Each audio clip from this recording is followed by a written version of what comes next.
Okay, so hey guys, this is Naveen here. Welcome back to Naveen Automation Labs. So today we have one really good candidate. His name is Akshay, and Akshay is having some really amazing experience. I can see one page of resume and looks very nice, and a lot of skills with 5 years of experience, guy. A lot of technical skills in terms of Java, different tools, technologies, backend UI, database, and really good exposure on different uh, programming based things as well as certification and training also, like a lot of certification he has done. So let's try to take one really good mock interview with Akshay. So Akshay, welcome to Naveen Automation Labs for the mock interview. You can turn your camera on. Can you hear me? Yes. Hi, Naveen. How are you? I'm good. How are you, Akshay? How are you doing? Yes. I'm doing well. Thank you. Great, great. So your resume looks really nice. One page of resume looks really good. So tell me, Akshay, that what's all about your experience, what exactly you're doing in your current project, current team, what are your roles, responsibilities in terms of testing and majorly for test automation point of Yes. Naveen, myself, Akshay Shetty. I have total 5.5 years of experience as an automation test analyst. I have been worked view. on different tools and libraries which we use to do automation, like Selenium with Java, then Maven, Git, different frameworks like Cucumber, TestNG. So I have been worked on Mhm. this kind of tools and the libraries. Mostly I have experience from the banking domain. So my all 5.5 years I have spent for the banking domain. I work for different banks like Barclays, HSBC, for as client, not as the direct employee. So as a client, and Mhm. yeah, in my current project also I'm working on automation thing. So currently I'm working on a desktop application, and my responsibilities are to automate the desktop application with the test with different test cases, test scenarios, and as per the Mhm. acceptance criteria of the user stories. So that is my roles and role and responsibility in my current project. So other than automation, what exactly you do? Like you always do automation. What about the other functional testing or writing the manual test cases, executing it? Yes. So I am working on both of the things, like the functional testing as well, along with the automation.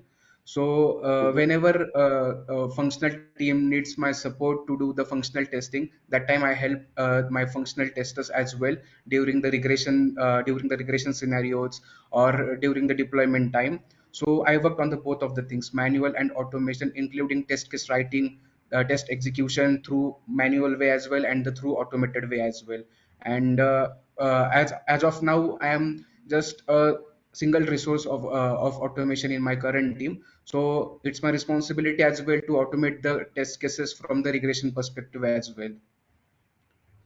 So, for example, let's say in are you following the sprint cycle, 2 weeks of sprint, and according to the acceptance criteria? So, when the user story, like when you decide the user story is done, according to Yes. you, like are you guys following any standard rules over there? That okay, once all these points are done, then the user story is marked as done. For example, let's say the user story is there, and then you have written manual test cases, and then you are executing it, but your automation is not completed. Will you consider that user story is done? Yes. So currently in my current project, so we have 3 weeks of sprint, and in the 3 weeks of sprint, when we get the user stories for testing, then the functional testers start writing test cases for that user story as per the acceptance criteria given in the user story. Then the functional testers upload that test cases to the Azure DevOps. So we are using the Azure DevOps portal for our daily test management activities. And then Mhm. once the testing done from the functional side, they close that user story. And then from my side, then I open a new user story, or we can say the technical story from automation perspective. And then we identify Mhm. the test cases from the regression, that which test cases should we consider for the automation and from the regression perspective. And then I start working on the test cases, automating those test cases. But So for this example, is let's the say you could approach not, we are following. okay. So, but let's say for example, you could not automate those scenarios. Let's see. out of 10 test cases, you found that, okay, 8 test cases can be automated, but you did not get time or some technical challenges or some technical issues. You could not automate them. Will you still consider that the user story is done? What will you what will you do Yes. for that user story? Yes. So if suppose that out of 8 out of 10 cases are we can do the automation, then I Mhm. definitely do the automation of that test cases, and for the remaining two, we can do the functional testing of that during the regression time. So then we can mark the user story as done, because there are many limitations in the desktop application as well, which we can't ignore. So we have to bound with that limitations, and hence then we mark the user story as done, because we have automated maximum scenarios from the particular user story. But for example, you cannot automate those maximum scenarios because you did not get time. It was like very complex application, and then the feature that you were developing, you could not get time for the automation. But you know that I can automate that. But will you consider your user story is done if the automation is not completed? That is the question actually. No, no. Then yeah, no. Then we move that user story to the next sprint for the remaining scenarios, and then so we close the user story in the current sprint, and then we reopen the user story in the next sprint according to the capacity, and then for the remaining scenarios we start working in the next sprint. So it's kind of a sprint backlog, we can say. Okay, but let's see. Your product manager says that, okay, I'm not bothered about your automation. You have not automated, but the feature is ready. Functional testing team is saying we have tested completely, and there are no bugs associated with that, and the story is still in the pending state. And then you have moved to the next sprint. Ideally, it should go to the production, but because of your automation, let's say you are on leave or you could not automate that. So, what will you consider in that case? How will you encounter the situation that to the product manager or that no, we cannot mark it as done, or you will mark it as done, and then you will do your automation side by side. Yes. No. So this is the main thing that I have to inform my product manager or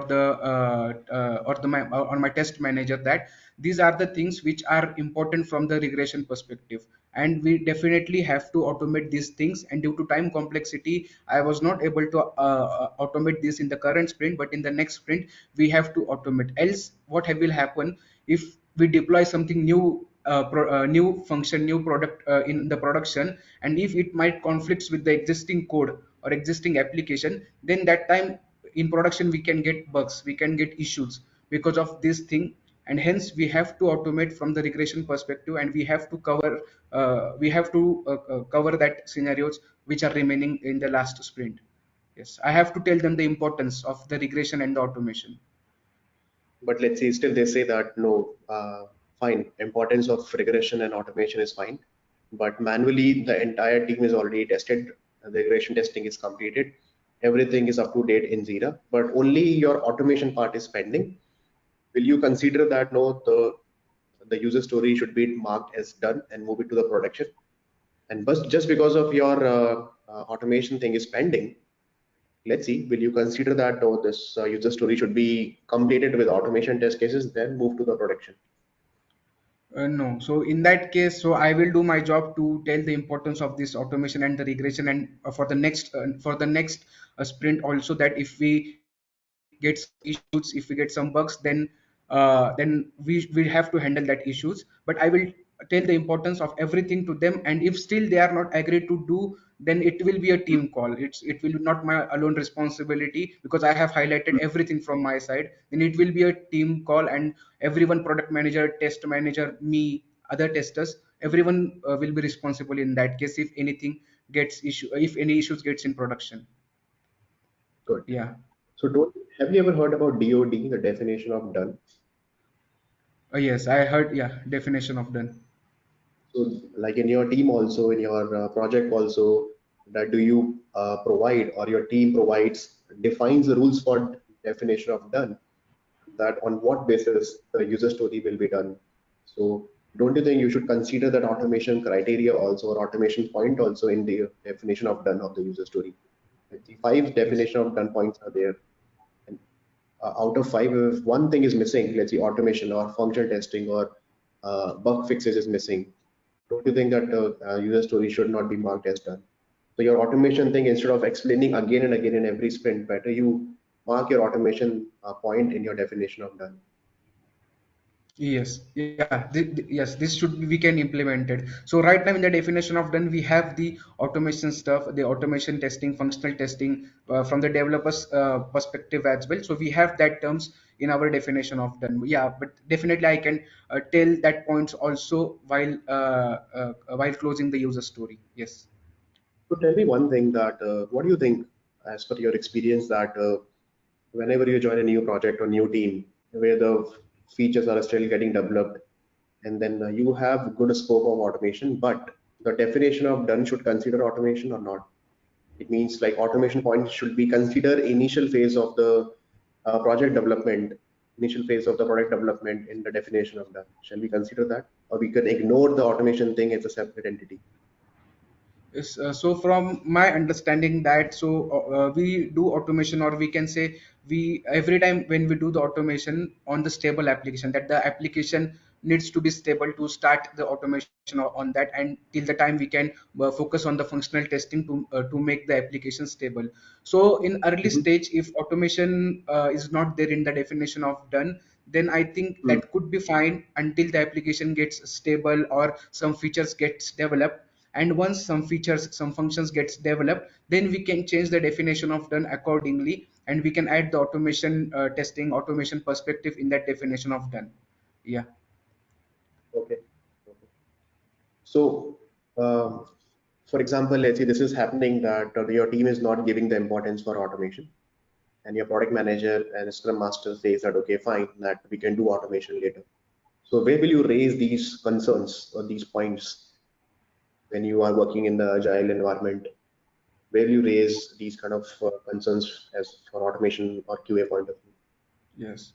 So in Agile, we have one ceremony called a sprint retrospective, which we do after every sprint to check that what aspects went well, what needs to be improved, what needs to be done, and what improvements should we need to do in for the next sprint. Then in that sprint retrospective meeting, I will tell all of the points from the automation perspective as an QA engineer. I will highlight these points, and I'll ask my Scrum Master or my team to follow these points, to consider these points for the next sprint to make our application more robust and effective from the automation perspective. Okay. Yes. Tell me something, some really important factors, or practical important factors about the ROI of automation, return of investment on automation. What are the different points that you will consider that whenever I'm writing my automation, there should be some result out of it. It's not like just for the sake of automation we are doing it. So can you tell me some good important factors or points to get the good return from the automation? Yes. So in the current agile and the DevOps world, we have continuous deployments like in after every 2 weeks, 3 weeks, or more than in a week also, we can have many deployments for the functions, for the features for our application. And in this case, the automation needs to be done so that we can save the time, cost from the application and from the project perspective as well. So the functional Hmm. testers, they don't have to do regression every time if our product is going every week or every after the 2 weeks. So we can save Hmm. the time and cost by doing regression, by doing functional testing through automation. So this is the Hmm. most important things, time and cost we can save. And also we can help our product to make it more effective, early time to market. So these things, automation things in agile and the DevOps world, it will definitely help our product to be early, to get the early time to market, and all of the tasks like unit testing, deployment, functional testing, we can manage it through automation. So we can save a lot of time and cost of each and every project. What else? Time and cost Uh, that you're saving, it is. But yeah. tell me about the return of Yes. investment, that how exactly Yeah. it will improve the product quality and everything. Yes. So yeah, so we can improve the product quality as well. We can cut as many as bugs in the integration pipeline, or if our product is integrated with some other downstream and upstream applications. By doing end-to-end testing, we can cut as many as bugs before moving it to the deployment. So Yes, so it helps to deploy our product faster with the greater quality, stability in the production. So these things will also definitely help. Okay. Yes. So what will you prefer? You will prefer to join a team or join a project where 0% automation is done, or very automation is done at a very early stage, and the product is still not stable, still in the under development and then very starting phase, or you will join a project where the team is already built up and then automation is already there in the place. You just need to come and then work on the existing automation framework, and on top of that, you just need to start writing the test cases. Which project you will prefer? Yes, so I will prefer the project where the no automation has been done like the 0%. So when I joined my current project, that time also there was no automation. It was totally 0%, as it's a desktop application and no one is having the exposure of automating the desktop application. So then Hmm. I got that responsibility. I got that role to start working on the desktop application. So I was also not aware of these things. Then I get in touch with different stakeholders. I engaged with the infra team, the the ops team to think about the automation, to help me to start with the automation. And then they helped me. Then we did many meetings. Then they helped me to start with the automation. And now in the till now we have automated almost 70 to 75% of cases, which was not there in earlier stages. So yeah, I will Hmm. definitely prefer to join the team where 0% automation is done, because from that point we can start automation. We can start different things like select the proper tool, language, how to start with automation. So from the basics we can move step by step for the automation. Yeah. But see, for the second project where the automation is already there, and then some really good automation resources are there, they are using some really good tech stack tools and technologies. They are using it, and it's a very quite stable project. And there is a great learning, in terms of automation, also for your personal technical growth as well. Will Yes. you not consider that factor as well? No, yeah, that approach is that thing is also good to start with the automation. But mostly, Mhm. I will prefer first project only, because there may be no tools, no technologies, and from selecting the tools and technologies to do the automation, that will be a great Mhm. point to start. And in the second project also everything was there, like some good tech tools and technologies. So that will be also helpful for me to start, but it will be more useful if I start from the 0%. And then if we look Okay. at the after some years, then we can see the things which we did in this project. Okay. Tell me five quick things in a very short answer. What are the factors that we'll consider for the automation point of view? What are the best candidates for the automation? Candidates. Yeah, candidate for the automation point of view, that which test case or which use cases that you will be considering to be automated. Yeah, so there are different things which we can consider. Like the first thing is scope for automation. That what is the scope of that test case or test scenario from the production Mhm. point of view. So scope of our automation. Then object identification. Whether we can identify the object easily, or there is or they are tough to identify the object. So object identification.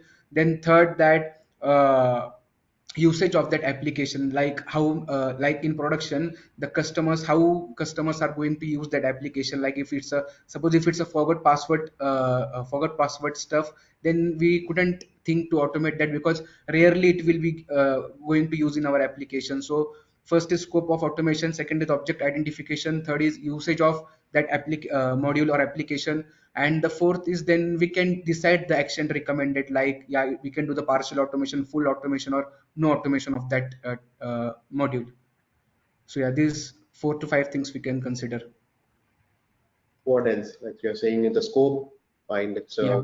a scope, the functional testing and object identification, and the uses of the Use. modules as Yeah. business. What else? What other things that you And will?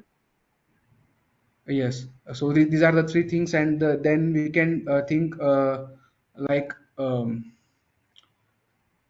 whether we can really, yeah, the action recommended, that we can think whether we can do the partial automation or full automation or no automation of that things. Okay. What Yeah. else? Um So let's so see, there is a scenario where I have to create a lot of data. Let's see, for the CRUD operation, I have to create, then retrieve, then update, and then delete. And then these are things that I have to do for, let's say, 10, 20 to 30 products, 10, 20, 30 users like that. And it's taking a lot of time yeah, for the for repetitive task as well. Yeah, for the repetitive task which we do in the regression, that for whenever we have to deploy, we have to test the particular test cases again, whether we are breaking it or not, and whether it looks good or not. Yeah, that also would be a criteria to consider for automation. The Okay. repetitive task or the manual task which we can do via automation, then we can definitely try to do Hmm. that task as well. Okay, good. Yes. So, which language that you are using generally for your automation point of view? Yes, so I am using Java only. Java. How comfortable Yes. you are in Java? Yes, means of I have the good understanding of the core Java terms. Yeah, Mm-hmm. Okay, and great. yes, Okay. So tell me one thing in core Java. So what do you mean by compile time polymorphism and runtime polymorphism? Just give me some yes. practical examples. Yes. So compile time and the runtime polymorphism are the types of the polymorphism. That means from one object to the many objects. We can say that is called as polymorphism. So in compile time polymorphism, mainly we assign the base class reference. We create the object and we assign the reference of the object to the that class only. So suppose like in the real time scenario, we have one car as a parent class, and we have BMW who is extending the parent class car. Then in compile time polymorphism, we create the object of BMW and we assign the object to the same reference variable of the BMW, so that it can call the methods of BMW class and those methods which are not present in the BMW class and present in its parent class. So in compile time polymorphism, compiler decides which Mhm. method to call. And in runtime polymorphism, we do the top casting here, where we create the object of the child class and we assign the reference of the parent class, or we can say base class, to the object of the child class. And here, during execution, compiler decides which method to call based on the reference of that class. So this is compile time and the runtime polymorphism. But what about method overloading and method overriding in terms of polymorphism? Can I say method overloading, Yes. overriding, both are part of polymorphism?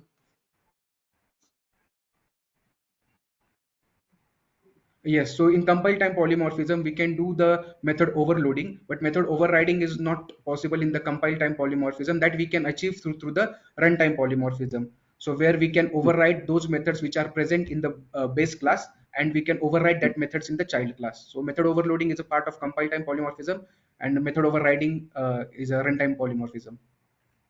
Okay. And what is top casting? Top casting means create the object of the base class and assign that object to the parent class reference variable. That is called top Okay. casting. And Okay. so So so for the example, yes, let's see, Naveen. for example, you have a car class as a parent class, Yes. and then you have a BMW class as a child class that you take in this example. In Yes. BMW, I have one method, auto parking method, right? Okay. And then can you tell me that how will you create a top casting here between car Yes. and BMW? Yes. So whether that auto parking method present in the car class or not. It's an individual method of BMW class only. Okay. Yes. And first tell me that what will be, how will you achieve the top casting here? Yes. So for top casting, we'll create an object of the BMW class like new BMW, and we assign Hmm. that object to the reference variable of the car class. Suppose car C. So car C is equal to Okay. new BMW. So by this line, we Now, can create a top polymer top casting. top casting. But yeah, top casting. But the method automatic parking Hmm. is not a part of the car class. It's a part of the BMW class. So through Hmm. this top casting, we cannot call that Hmm. method by using the C as a car C reference variable. That is not allowed. Why, Why it is not allowed? Because the Because method autopark is part of the BMW object, which is yes, referred by car class reference variable. So why yes. is it not allowed? Because it's a method of the child class, and parent cannot inherit the properties from the child. Child can inherit from the parent, but parent never inherit the properties from the child. So this is Hmm. the means in our object based world also, this is the real case where parent cannot inherit something from their child. So this is the reason we cannot achieve we cannot call the child methods which are not a part of the parent methods, like which are not overridden by the parent methods. Okay. Can you tell Yes. me, can I do the downcasting with the same example? The uh, parent class object by child class reference? no, downcasting is not possible in the object-oriented world or object-oriented scenarios, Mhm. because we Why? cannot, yeah, because we Mhm. cannot create the object of the parent class and we assign to the child reference of the child class. So this is means not a possible scenario, uh, No, but in because terms of yeah, compiling, you can do it, right? You just try to uh, create an object of BMW, sorry, create the object of parent class, car class, and assign to the BMW reference variable, and then typecast into new car into BMW. yeah. So don't you think it's allowed at the compile time? No, I don't think so. It will be allowed at the compile time polymorphism, Are you because here sure? we are. Yeah, I think so. Yes, Okay. What about class cast exception? Have yes, you ever heard yeah. about that? Yes, this is a good example of class cast exception where we are Hmm. so this is, I think, the this is not possible in our real day-to-day life as well. And so the and the object oriented is totally based on our real world, like how we are living. So this is not Hmm. possible, I think. So that time it will throw class cast exception that you cannot cast the class into its the desired type. So class cast exception is the runtime exception or compile time exception? When will you Uh, get this class cast? You try to do a top casting when you write the code, immediately the code will be compiled. Or yes. when you run this code, then you will get the class cast exception. No, during compile time only we can get the class cast exception, because that time only compiler will tell us that you cannot typecast this class into some other class, which is not preferable. Yes. Okay, okay, fine. So tell me about that one thing. Have you ever heard about Hashmap? Yes. Have you ever used Hashmap? Yes. Okay. So tell me, especially in case of Selenium, for example, or in case of automation, in which case you will be using Hashmap in your automation framework or in automation scenario? That okay, yeah, this is Yes. the best data structure I can use for this specific use case. Yes. So in our framework, we mostly have the properties files. So we save the properties file by using key value pair, like for browser name, Chrome, for example, port 8080. So we Hmm. create the properties file by using key value pair. And when we are executing our code, when we want to execute our code, that time we have to read this properties file. Hmm. So this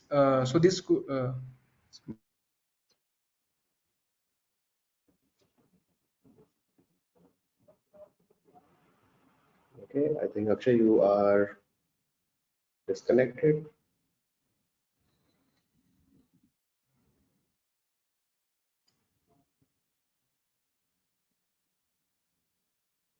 This conference will now be recorded. Yeah. So we were yes, talking about web use yeah, cases. So one is the properties file. What else? yes. Give me So the in property, automation you let's see using Selenium. I want okay. to specific a specific let's say table is there, a specific elements are there, some information I want to store in that particular let's see for test data management point of view. How will you give me some one or two example of hash? Yes, so so suppose we are getting the response as a JSON response, so we are getting the JSON array, and we want to read some particular elements of that array and their values. If we want to get the particular element and their values from the JSON array, then we can use Hmm. the hashmap as well, because hashmap stores the objects in the key value pair, where key is always unique it will not allow the null values as well. So we can read the JSON array and we can convert that JSON array into the hash map by using the iterator or by other methods.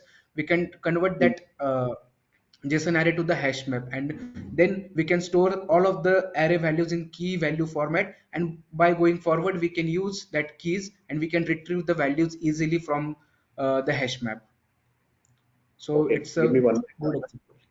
For Yeah. example, let's see now for your API response points of view. Give me one example for the UI automation point of view or desktop automation point of view. Yes. So from a UI automation point of view, then suppose we are getting some random errors like suppose for a particular location we use the pin code to get the particular location, but if we put the invalid pin code or something else, and if we are getting some errors, then we can store that errors with the particular pin code in the form of key value as well. So where we can access the error or access the pin code by using the hash map. For example, it was just example. Apart from this UI point of view, if we talk, then there are lots of suppose if we have a Pojo class, then we can Hmm. also store the each and every variable class variable of that Pojo class into a hash map, and we can access it easily by creating the objects and by calling the getters and setters on that hash map as well. Okay, Yeah. so fine. Okay, so tell me one thing that can you tell me that whenever we talk about the collections, right? Have you ever heard about the thread safety concept, the Yes. synchronized concept of thread Yes. safety? Can you please explain me that the hash map is synchronized or not? No, so Hashmap is not synchronized. So synchronization means if one thread is accessing the object, and if Hmm. other thread is also trying to accessing the objects, and if meanwhile something changes on that object, then we cannot get the new changes for the other thread. So suppose thread A is trying to access the hash map, and at the same time Hmm. thread B is also trying to access the hash map. And meanwhile, if thread A changes something in the hash map, then thread B will not get to see that changes. It will see the existing data which is present in the hash map. So hash map is not synchronized and thread safe. But if we think about the hash table is Hmm. thread safe and it is synchronized. So where we can get the runtime changes in the data, and every thread will get the same data, whether it's a modifiable data or not. So which one is faster, hash map or hash table? So no. So in this case, I think hash map will be faster because we are not getting some the runtime changes. So our Hmm. thread can easily access the data of the hash map. But in the hash table, first the changes will be done, and then the other threads will access the changes. So as compared to it, hash table might be slow. Yeah. No, but I think Might be. no. So Hmm. hash table stores the object in the form of the hash value, and Hmm. to access that objects might be faster. I am confused but I just explained the concept, but I'm not sure which one is faster. No, you are saying the hash map, first of all, is synchronized or non-synchronized. What do you think? Hash map is Hash not map is synchronized. hash map is not thread safe. So hash Not map thread is safe, not, not synchronized. yeah, hash table is thread safe. So on the Yes. basis of synchronized factor, which one is the faster Yeah. one? Hash map Yeah, or then hash hash? table, no, definitely hash table will be faster than the hash map because it supports synchronization and it is thread safe. Hmm. Yes. Yeah. So hash map is fast or hash table is fast. Yeah, definitely hash table is faster than the hash map. Okay. Why? Because of synchronization or Yes, because of non-synchronization? synchronization. So every thread will be get Hmm. synchronized, and once the thread gets destroyed, the other thread will access the Hmm. application with the new changes or with new modifications. So every thread will Hmm. get the proper distribution of memory, we can Hmm. say. Okay. Yeah. Okay. Fine. Just no worries. So tell me one thing. In Java, we have a concept of you know stack overflow. Have you ever heard about this error? Yes. So Stack Overflow is error or exception. Stack Overflow is error. It's not an And exception. so when do you get this error, the Stack Overflow? Can you tell me the Stack Overflow mechanism, how exactly it works? Yes. Whenever our stack size gets full, that then we get the stack overflow exception. So suppose you have one program which is running infinite times, and there is no condition to stop that loop or to stop that program. Then it will create a stack, and it will work till the stack is not a full. And the situation will come once the stacks gets full. Then the JVM will throw stack overflow error. So it's exception, and it's a error, and it's not exception. So we never try to catch it by using the try catch, and it's not a good practice also. Okay. So tell me one thing, that the garbage collector is applicable for the heap memory or for the stack memory? No, garbage collector is applicable for the heap memory only. Garbage collector never works on the stack memory. Okay. So have you ever heard about finalize keyword, the Yes, finalize method, yes. right? So can you explain me that about this finalize method, when exactly this finalize method has to be used or has to be called? Yes, so finalize method is a part of the exception handling only, where for the try Hmm. we can use the finalize method. So although we get the exception or we did not get the exception, the code which we written inside finalize method will always execute in case of exception as well, and in case we don't get exception. So basically we use to close Talking the, about, yeah. I'm talking about finalized, not finally block. I'm talking about finalized method. Oh, yes. So yeah. So finalize method is a part of the object class, I think. Yeah. So it's a part of the object class, and we can use that method to do some closing operations if our object is not accessible, Hmm. or if any live thread is not accessing our object. Then we for the closing operations, for the closing things, we can use the finalize method, and most of that, and maximum one time only, at most only one time the finalize method will get executed in Java. Okay. So Yeah. for example, it's there is a class. There are two classes. One is the car class and one is BMW class. And the car class has overridden the finalize method. Okay. Yes. And then you are calling, the garbage collector from the BMW class. Or let's see, your BMW class object is getting null. And then you are calling the garbage collector, let's see, for the BMW class. But BMW class has not overridden the finalize method, right? So tell me one thing, that the garbage collector will call this finalize method or not? Yes, definitely garbage collector will call the finalize method, because BMW is a child of car class, and BMW has not that method. BMW I mean, is not the child, of car okay. class, for example. There are two independent Okay. classes. Okay. Then yeah, Mhm. so in this case, the garbage collector will not call the finalize method of a car class, because it's some other class. And if the BMW object is not accessible, or no live thread can access, is not accessing the BMW object, then garbage collector will come, but it will not call the finalize method of some other class. Why? So what should I do to call the finalize method? So what should I do to perform some cleanup activity from the garbage collector? Then you have to override, then you have to either override that method from the from the parent class, or else for Hmm. for BMW you can create a separate method which is not overridden from the car class. Okay, so don't you think I should create one more finalize method? I have Yeah. to override the method inside the BMW class. Yes, yeah, that's what I said, that you have to either create a separate method in the under BMW class, or else you Hmm. have to inherit it from the car class if you want to make the child and the parent relationship. Yes. Okay, okay, fine, great. So tell me one thing, that can you explain about the final keyword also? Okay, there are various factors that we can use for final keyword. Can you explain me about that as well? Yes. So final is a keyword which we can use for the variables, for the Hmm. classes, or for the methods.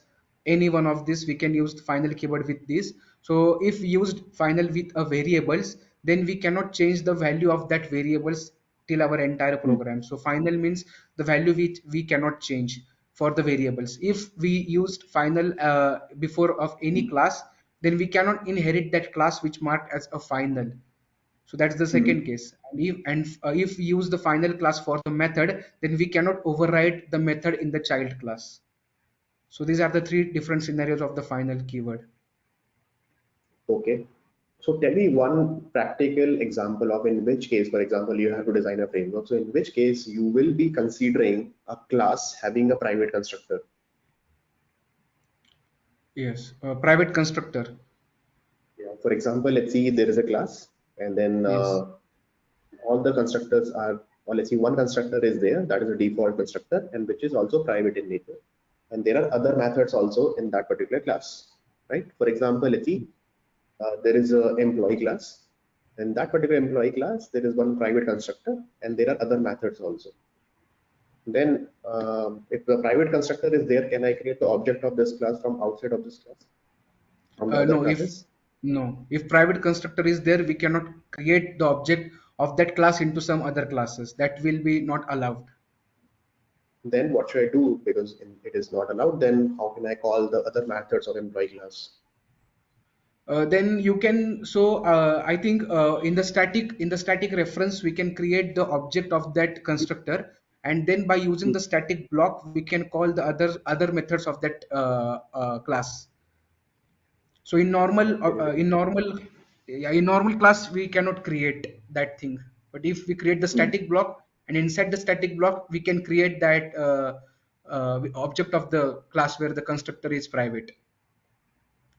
Okay, but let's say I don't want to use a static block, right? So let's say, for example, this Yes. is my utility class where there is a private constructor is available, and then so what is the advantage of this? What is when in which case we will be using the private constructor?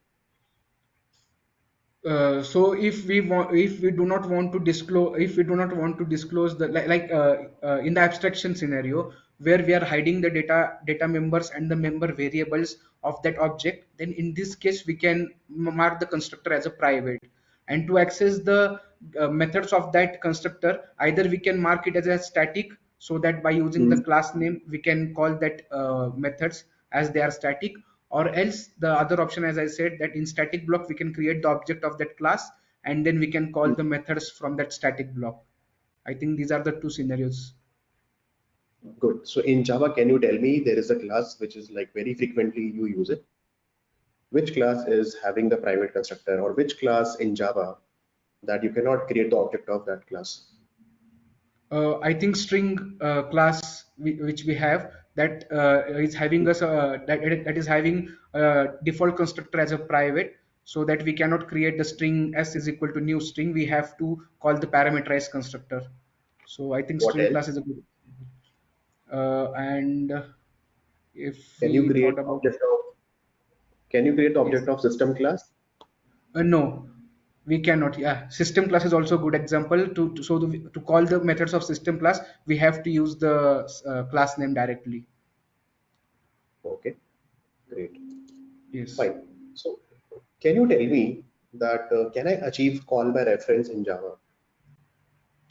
Yes, we can achieve call by reference. Yes. Okay. Can you tell me that let's see, you use page object model, some UI automation framework with page object model. So in page object model, for example, let's see, where will you use this call by reference concept? I know that what is call by reference by passing the reference of the class, but in practically where exactly you're using call by reference in your Yes. framework design, especially in page object model. So in page object model, whenever we are creating the classes for the pages, that time we use Mhm. the call by reference method, where we create the web elements, or where we can write the web elements in the class, and then we use these web elements in the following methods, of that page class to handle the different page operations. So page class is a Mhm. good example in page object model where we can use the call by reference uh, way. Mhm. Okay, good. So let's see, I have to. design a utility, or let's see, for the different utilities that I have to design. For, let's see, click operation I have to perform, send keys operation I have to perform, and all these are the different utilities I have to perform. Let's see, with respect to Selenium utilities. So tell me that what will be your approach? What are different generic utilities? Give me 5 generic utilities that you will create, which will work for any kind of application. Yes. So in Selenium, we have some common operations which we want to do. Like on the text box, we have to send the text. On any button, we Hmm. have to click. For the radio button, checkbox.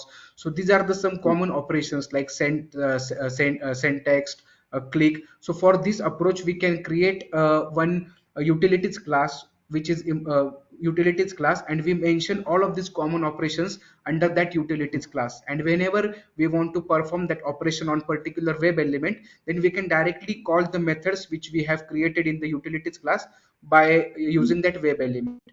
So yes, this is a way which we can use, and any application, any web application definitely use that methods which we have created under utilities class by passing some references like some web element, some text for send text. So and Hmm. JavaScript executor actions class, this also we can create under utilities, which will perform some Hmm. common operations for all of the web elements. Okay. So what will you prefer? For example, let's say I want to create a utility, click operation, click on element. Okay. As a parameter, you will prefer to pass web element, or you will prefer to pass by locator? Yes, so I will prefer to pass the web element because the buy Hmm. locators are already we have defined in the particular we will define in the particular page.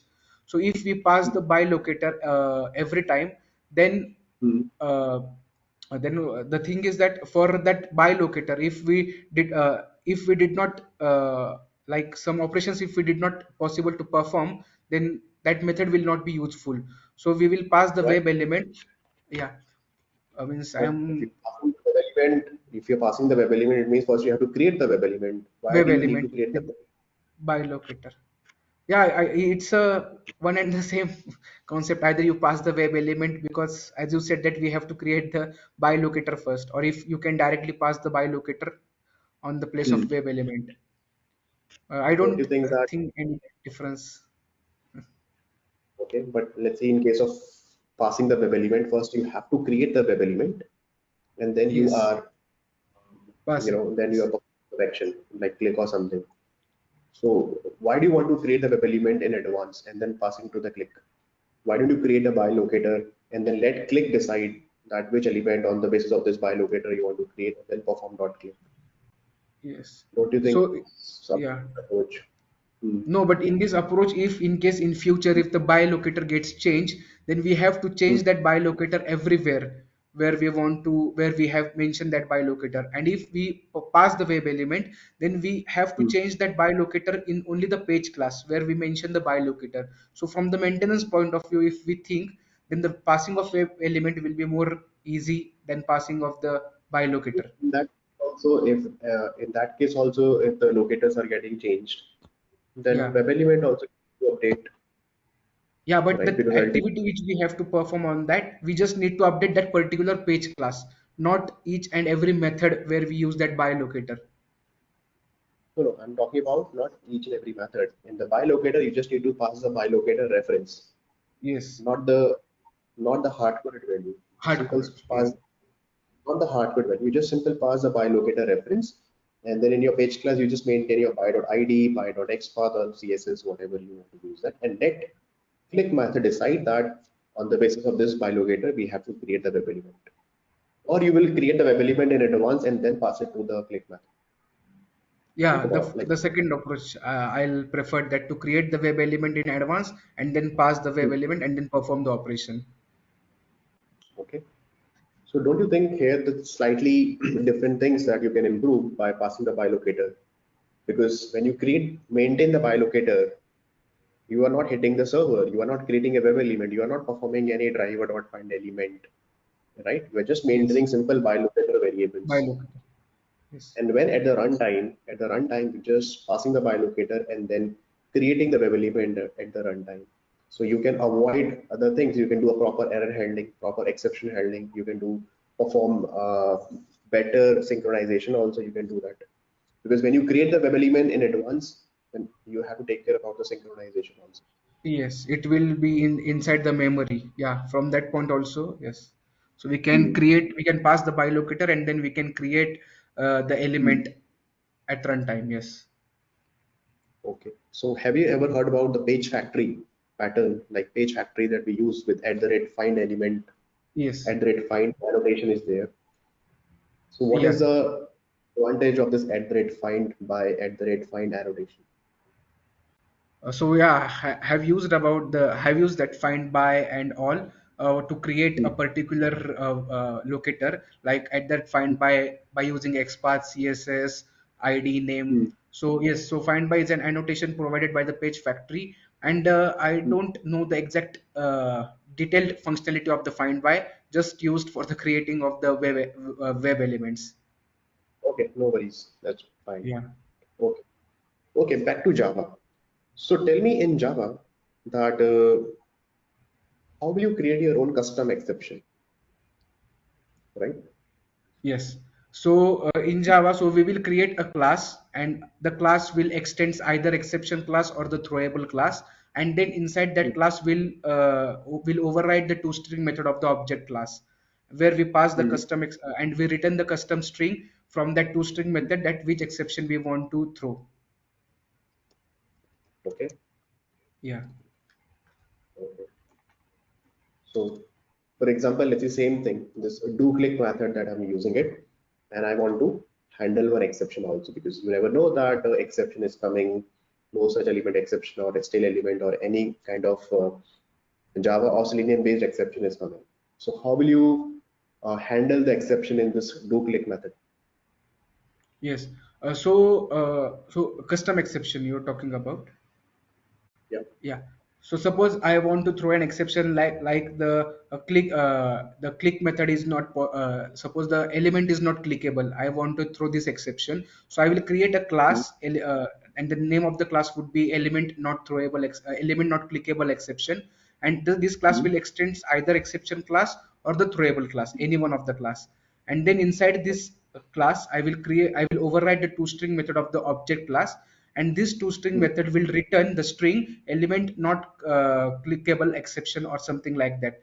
And whenever I Hmm. will call the do click method, then that time I will Hmm. write this do click method under try catch, and inside the catch block I will mention that custom exception element not clickable exception. And if that element is not clickable or something does not happen with that element, then we'll get the exception and it will be handled by the catch block, that the Hmm. element is not clickable exception. And by this way we can handle the custom exceptions in Java.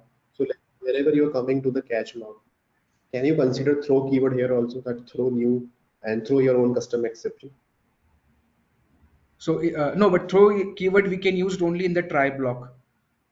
We cannot Yeah, use a but throw keyword in the, yeah, catch block. are you sure? Yes, so yeah, so in try block we'll throw that exception first, and accordingly our catch block will catch the exception.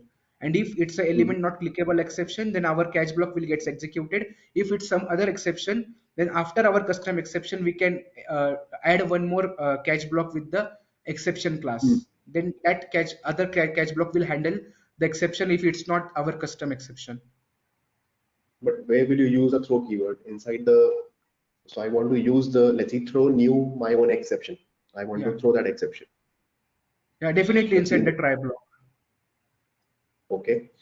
So Yes. then if it is throwing that, who will catch it? So if it's throwing our custom exception, then and if Hmm. we write our catch block as our first exception, so in the hierarchy of the Hmm. catch block, if we mention our exception, Hmm. then it will catch. Hmm. If we write our custom exception at some other stages of catch, then it will not Hmm. get catch by the our catch class. So the first class, like suppose it's exception or throwable, it will catch that exception. Okay. So tell me one thing. Can I write a try block without a catch block? No, we cannot. Right. Try Yeah. without a catch block. No, we cannot, because for Hmm. every try block where we are throwing some exception, we need some catch block to handle that exception. What about finally keyword finally Yeah. block in that case? I can create a try block with finally without catch block. Yes. We never tried this scenario, but I think we can create, because finally it's for, because although the exception will come or not, the code we written inside the final block will get executed. Yeah, but never tried this approach. No, but what is the answer? Can I create a try block without catch block with finally? No, I don't think so.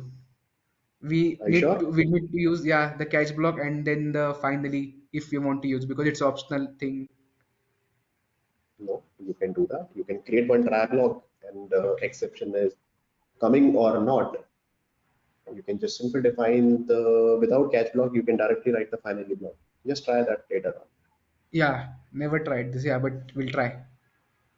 Okay, fine, no worries. So tell me in Selenium. Okay, so for Selenium, let's see. Have you ever heard about the relative locators in Selenium 4? There is a new concept is added in Selenium 4. No, I never heard. Yeah, I heard that the Selenium 4 is launched and all, but haven't checked anything about that yet.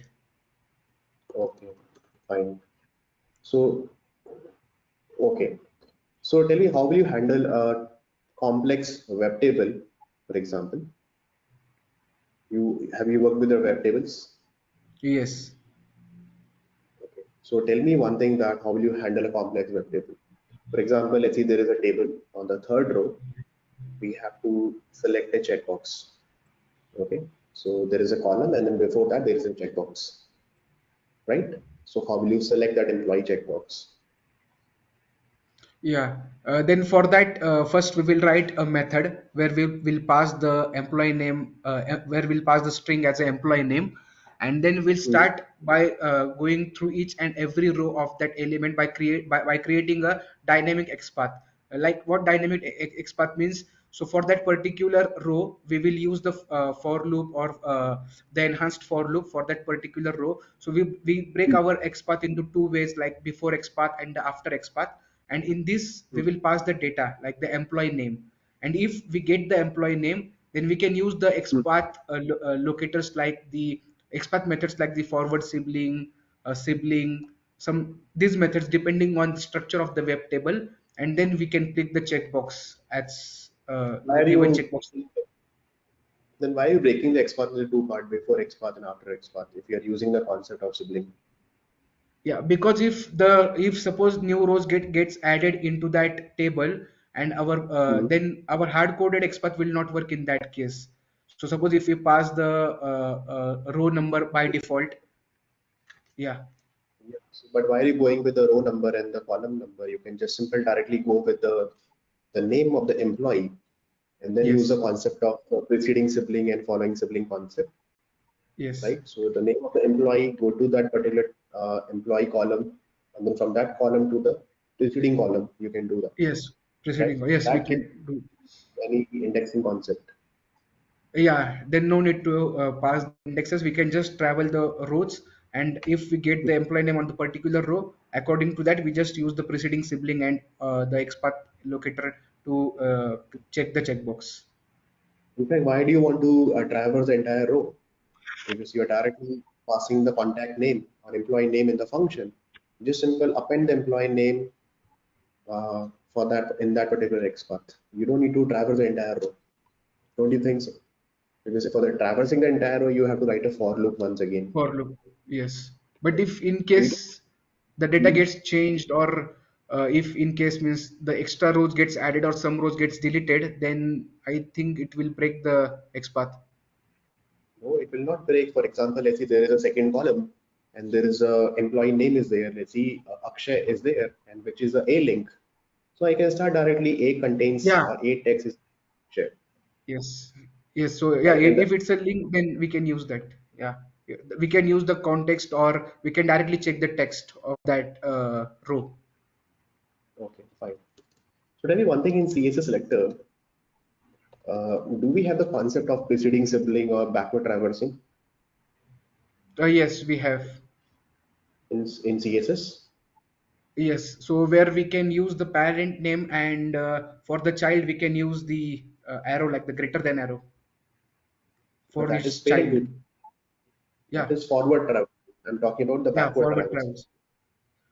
Backward traversing, no, I don't think so. Means it might be there, but I have never tried. I just means maximum times I use the forward traversing only. Okay, but is it possible? Can I do backward traversing in CSS? I think so. If we are able to do the forward as well, then we can do the backwards traversing as well. Okay, fine, no worries. Okay, okay. Tell me one thing in Selenium, right? So can you explain me in a very uh, 4 or 5 points? Explain me about Selenium WebDriver architecture, that how exactly Selenium is interacting with the browser and performing some action on it Yes. according to the latest So architecture. yeah, so I haven't heard about the architecture of the Selenium 4, but I just know the one thing that in Selenium 4 they have removed the JSON wire protocol, which was there in the Selenium 3. So previously the architecture was we write our client libraries in any of the language, then Hmm. that libraries will call the REST JSON wired protocol, and then that Hmm. protocol will call the browser driver first, and then browser Hmm. drivers will call the respected browsers, like the Google Chrome driver will call the Google Chrome original browser. So this was the flow in the Selenium 3, and I just heard that in the Selenium 4 they Hmm. have removed the JSON wide protocol and it's not there more. So I Okay. think so the architecture will become the libraries will directly talk with the browser drivers, and the browser drivers will talk with the browser, like this, I think. The browser drivers are available like your .exe files. They are behaving like a server for me, as a mediator for me, right, Yes, between the yes, client script and the browser. So yes. this the .exe file is only for Java, or for other language binding also we will get a separate .exe. No, so the .exe will remain same. It's just that our client libraries will change in Java, in Python, in C Sharp, in Ruby. Okay, So the client libraries will change, but the exe file will remain same because they are talking with the browsers. okay, okay. So tell me one thing, that have you ever heard about single responsibility principle, SRP, in the No, design pattern? no, Okay, fine, no worries. yeah. Can you tell me what is the advantage and disadvantage of singleton pattern? Have you ever heard about it, singleton? Yes, so yeah, so in singleton pattern, we just create the one object and will provide the global access of that object to the rest of the classes. Mhm. So yeah, that we do in the singleton. Advantages are, so if we talk about the advantages, then we just create the one object in the memory. We are not going to create the multiple objects of that particular class. So it's from the memory point of view, it's an advantage whether we just Mhm. create one object and other classes, and if we provide the global access of that other classes, we can call that object. And Mhm. disadvantages, there may be disadvantages, but I'm not sure about the disadvantages of that. Think about it. For example, let's say I want to do a parallel testing. You have written your launch browser code or initialization driver code with the singleton pattern, and then you have given the global access on your driver to other testng methods. For example, they are calling with the 5 threads.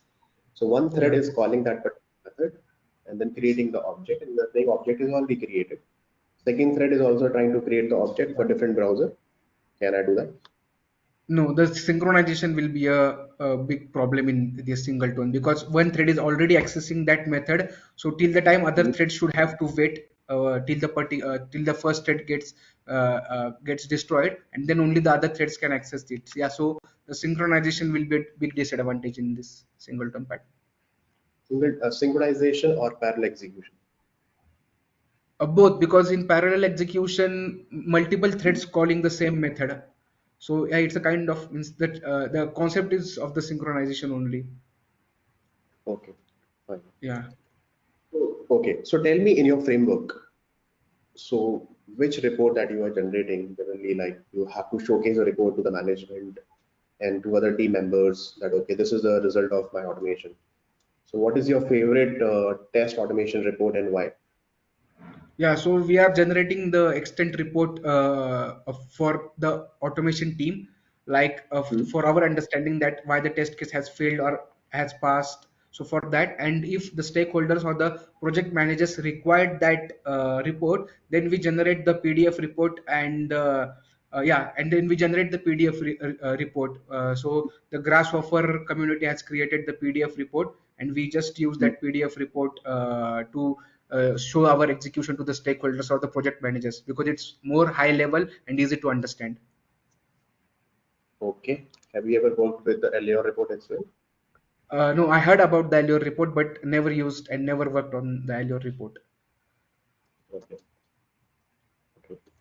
So tell me about a quick infrastructure setup for your UI automation point of view. For example, you want to execute your test cases on some other environment, some other machine, maybe some on VM or maybe some Docker container. So can you please explain me about that? Yes. So if we try to execute our test cases by using what I forgot the name, Selenium WebDriver. No, not WebDriver. So if we try to achieve the parallel execution, then we can achieve it by using the Maven plugins as well. So there is a Maven failsafe plugin which we can use for our parallel execution. We just have to mention the dependency in our pom.xml, so we can use that one and we can achieve the parallel execution on our local machine, on a virtual machine as well. If we want Hmm. to execute the our execution on some other sources like on source labs or browser stack or on Azure, AWS, then we can use the remote web driver to achieve these things and we execute our test cases on that environment as well. So it's not that Hmm. much infrastructure right nowadays we will needed, as we required that in the Selenium, where I forgot the name, where we are using Selenium, the, yeah, Selenium grid you're where talking. yeah, grid, yeah, sorry, grid. So where we need the physical machine or the VMs. So nowadays the Hmm. requirement has the physical machines and the VMs. We reduced it to the Docker containers as well by the Hmm. plugins as well, or through the other vendors like AWS, Azure, anything. Okay, but let's see, I don't want to use some other vendors like Browser Stack or Sauce Labs. Yeah. I ask you, okay, when you take this particular AWS environment, take this particular AWS machine, and you have to set up your grid over there. So, are you comfortable to create the infrastructure setup for Selenium grid, the Dockerized grid? Can you tell me some popular open source Dockerized grid available in the market? Yeah, we can use the Docker as well. We can create we can create the Docker file, the YAML file by mentioning the different browser names, and we can use Hmm. that Docker file to execute our test cases as well. Okay. Have you Yeah, ever heard about Selenoid? Selenoid. Mm-hmm. No, I heard the name, but I don't know the proper usage of that. Okay. Fine. Yeah. Have you ever used any third-party vendor tools like Browser Stack or Sauce Labs?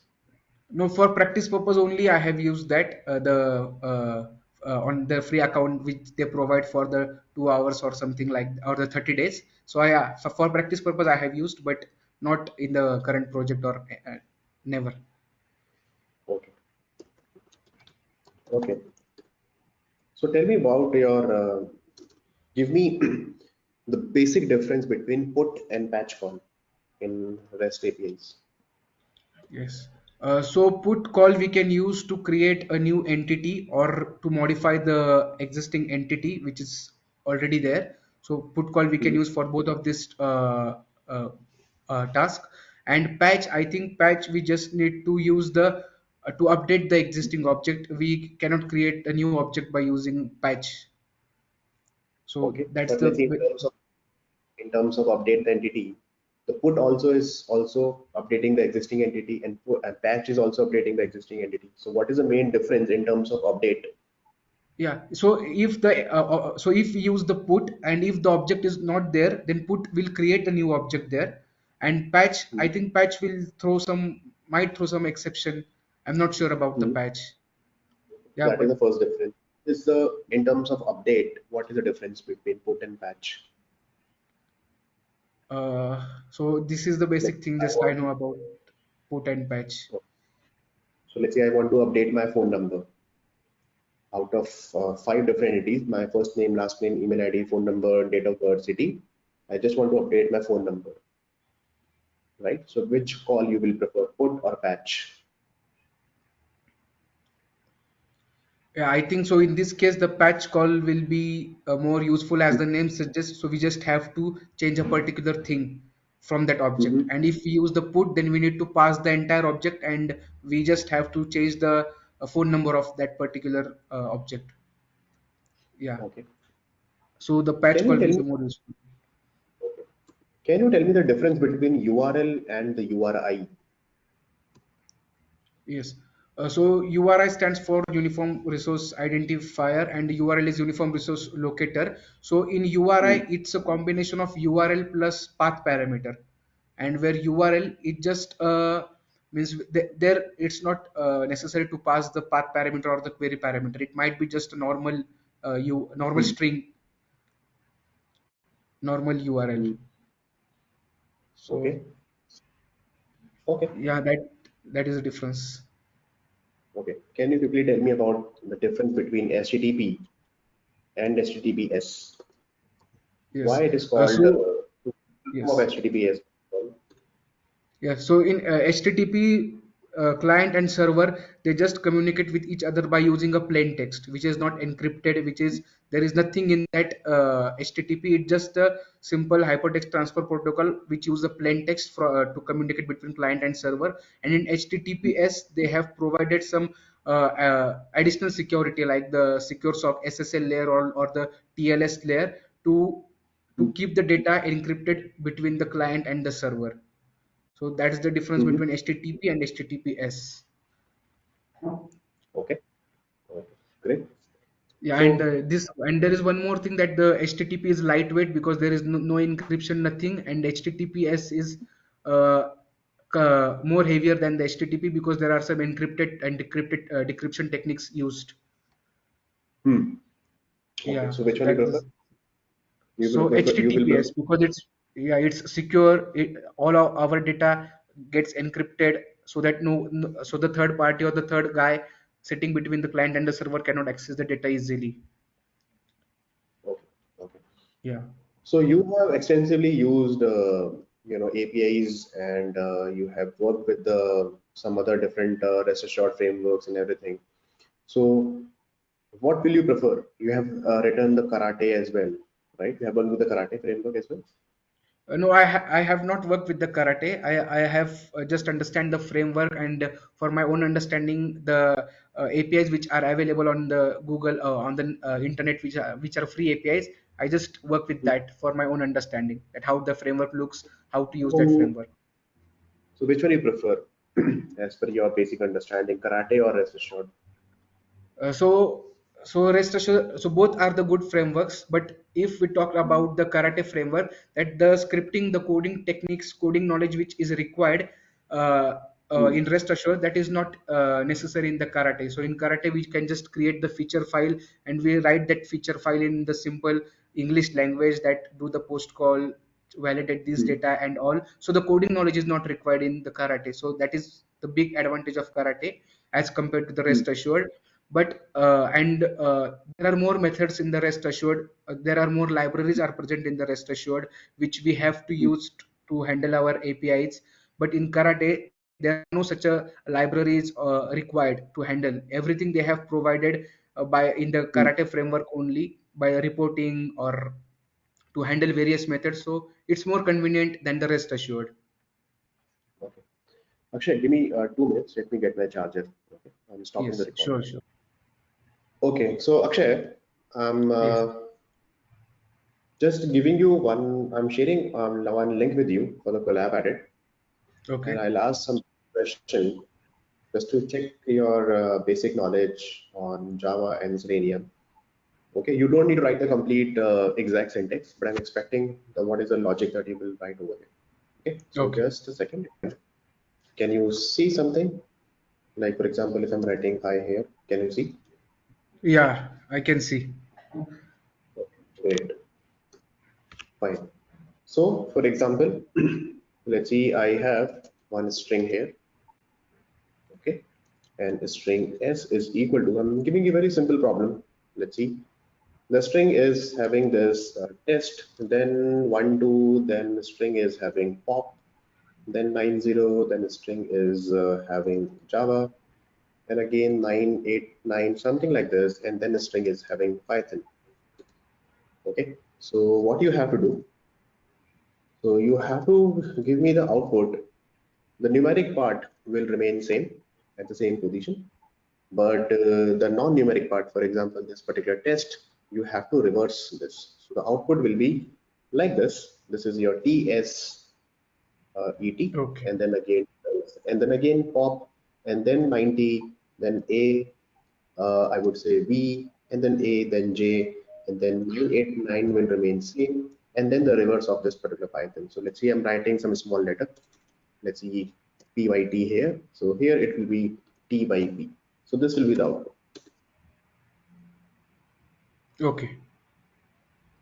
So write a generic solution directly for that. That how will you pass this particular input as a parameter, and then it will return this particular string. And then give me the various test cases for that. Okay. To get the digits from the string, we can use the regular expression. So we can call the pattern class, and we can compile the regular expression. So like pattern dot compile, and we can pass this regular expression, and by Mhm. using the so it will return the matcher class reference, and then by using that matcher class reference, suppose this is matcher class reference, then we use then there is a method, I think, in the matcher class, matcher dot matches, which will here will pass the string at s. Then by using the find and the group methods of the matcher class, so matcher dot find and then group methods will use, and so it will give us the digits which is present in the string. By this way we can collect all of the digits present in the string, and then Mhm. we'll traverse the string, and to reverse for that particular string Mhm. we can so by this way we'll get the digits, and to reverse it now, I think we have to use the we can use a string builder, or yeah, we can use a string builder where we pass the string, and for each and every character we can use is reverse method for that. But in the So matcher group, yeah. okay, in the matcher Yes, group, when you are passing, you are just getting the digits. So how will you fit the digit at the same place? And you just need to reverse the non-digit elements in the same string or in the output string. yes. Yeah, then for here what we can do, we can write a one for loop, and we Mhm. can check the for first we'll convert this string to two character array, so that we get the each individual character from the string. Then Mhm. if our array, so suppose if array of that particular index is a digit Mhm. or something like that, then before that we will collect something before that first digit, and then we can write a separate reverse method and the normal reverse logic where we put the I on the first character and the j on the last character, and by that way we can traverse the string, and we can But store how will that you string into, yes, yeah. So suppose if okay, array finding of one I, over, yes, yes, Naveen. so let's say you're finding one over here in the character array at some position. So before Yes. that, how will you pick this entire value, the test value? How will you pick that to reverse it? Yes. So then for that we will maintain one more string here. So suppose string new is not new. We cannot use so suppose string new string like this, and Mhm. here we can append this new string with new string plus equals array of I dot two strings, suppose, so that for each and every character we'll write this inside a for loop, not outside. So Mhm. suppose this is our for loop where we are traversing till our array of I dot length. So then we'll, for that array of I, if it's greater than or equal to 48, and array of I less than or equal to, and less than or equal to 97. That means if it's a digit, then till that time new string will append this new string with the characters of all the, till our first digit we will get the digit. And then once we get the new string, so suppose, so now our when we get first digit as 1, then till the time our new string will be gets appended by the test, and we'll write a normal reverse method where we'll pass this new string. So the test will go into that reverse method, and by using a normal reverse logic where I we can set the I to the t and j variable to the last t, and then I less than j, then just normal reverse logic we will use. One And thing, once we get the yes, Naveen. I got your approach, but Yeah, what if my string is having some characters like this? Again, I'm writing a yeah, 767, and then I'm writing a dollar, dollar, dollar. Or let's see, dollar uh, test over here. yeah. So anything. So in that reverse logic, so because we are just focusing on the numbers, that when we get the number, we just have to till that particular number before all of the characters we So have to reverse. So that might be anything, what, dollar or any special character. so what is this range 48 to 97? Not sorry, 97. Sorry, not 97. 40, 47 to 58. I that by mistake I have written 58. Any other approach other than considering the ASCII value? Why I'm asking this question, because we have written 47 to 97. I was like, okay, are you considering all the characters also? No. That was by mistake. So 47 to 58. That is 0 to 9. We have to consider for the digits only. Are you sure this is a range of characters 0 to 9? I think I'm Okay, yeah. It's up plus minus 2 3. okay. Fine, no worries. I'm not asking the exact range, but okay. So fine. Any other approach? Any other approach we can think?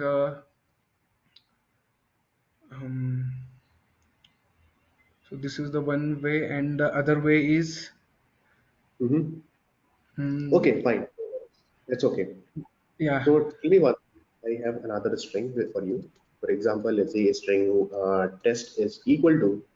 Then I'm writing a very simple string, let's say a two times, and then I'm coming bb with two times. Then I'm writing tt this three times, and then I'm writing pp four times. Okay, and then the output of the screen that you just need to print a3. Then you have to write a b2, and then d3, and then b4. How will you check that? yes. So we can convert this with the same logic as we discussed, as I said before. So we can convert this test string to the same two character array, then where Mhm. we get each and individual character. So we can check with so we can start traversing that array. So suppose first, Mhm. so suppose I convert this to two char array, then I start travel. I can use the enhanced for loop or some any other for loop as well.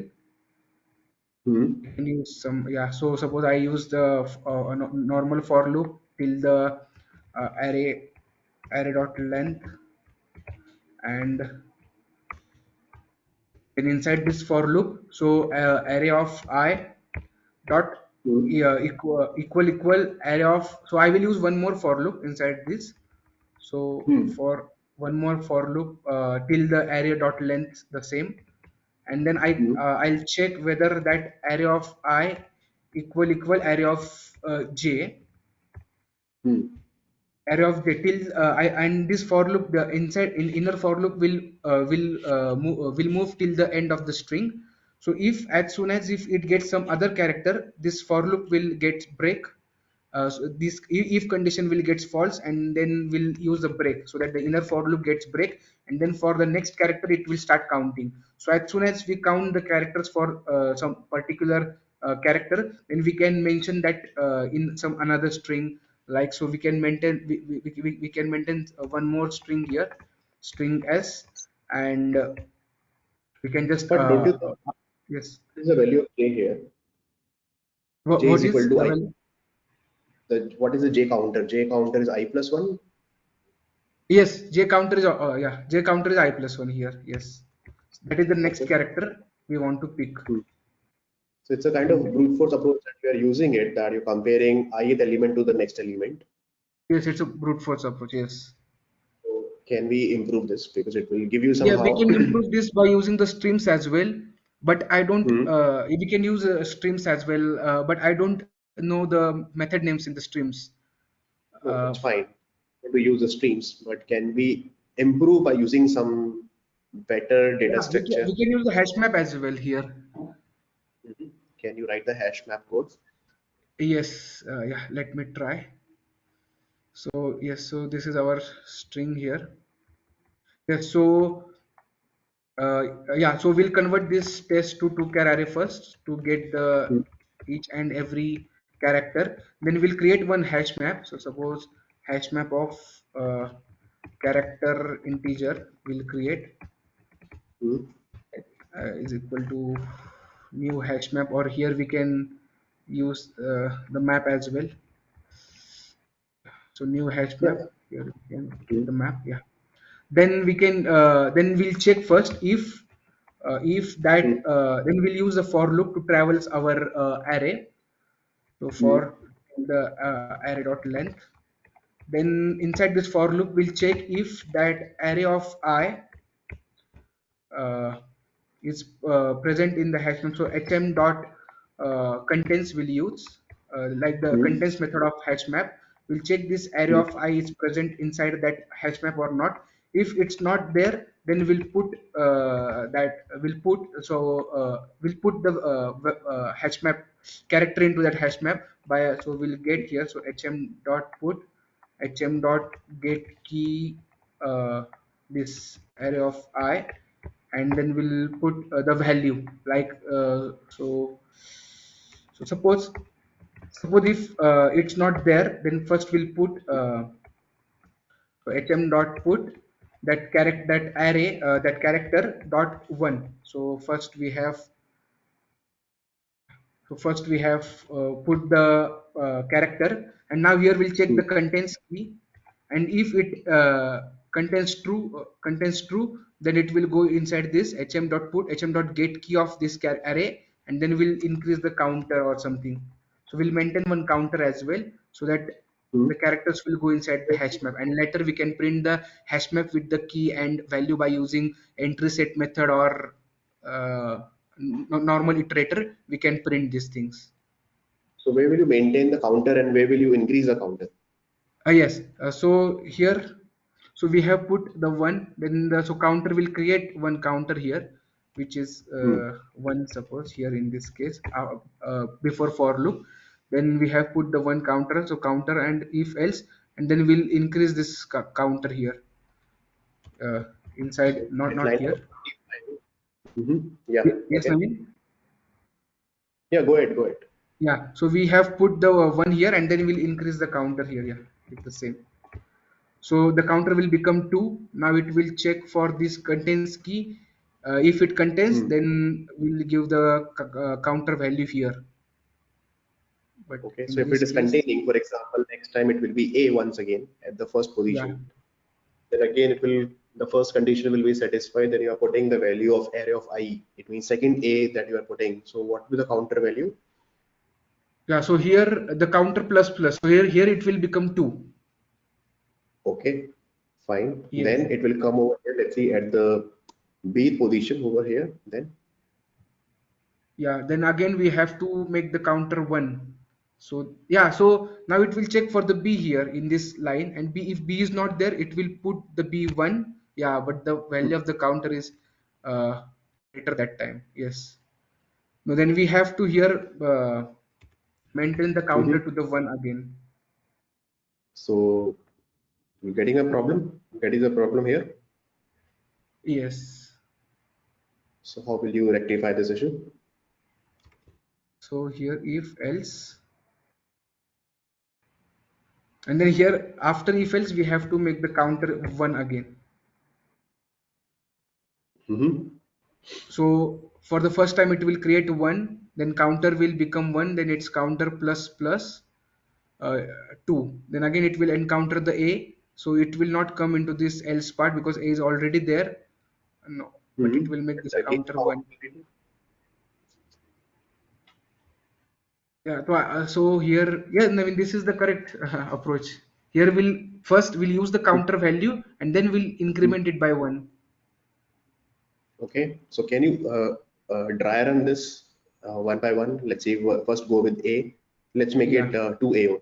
Okay, let's say only okay, two A's are there. We'll go to the yes. first A, then what? So A is not here at the moment, so it will come to the put part. It will put A and make the value 1. Then the Hmm. for plus plus, then it will again encounter the A. So now A is there, so it will take the value of the current A by the Hmm. not get key, by the get. Hmm.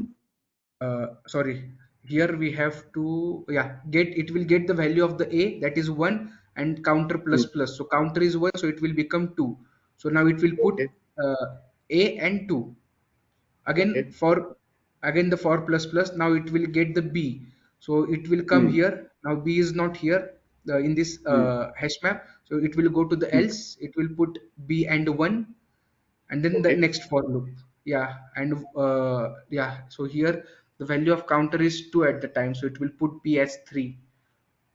Then Yeah, so then we have to use the counter here, just the counter, and then here I think we have to make the counter plus plus. So now for B it will put 1 and not counter, so we have to make the counter, yeah, counter plus plus, so the counter will become 2, not 2. It will become 3. Now again the same issue. I think. yeah. So What is the position of counter here? yeah, so the value of the counter is 3 at that at this time when we encounter the first B. Hmm. We put the B. And Okay, fine. No worries. Fine. yeah, here That's fine. it will. I'm not getting. No worries. Okay. So I'll write what will the output if I'm writing system.out.println 0.1,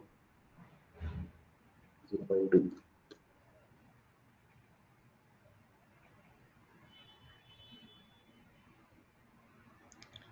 0.1, so it's a double value, so it will return 0.3, Mhm. and the, yeah, it's a double value, so it will return the double result in 0.3.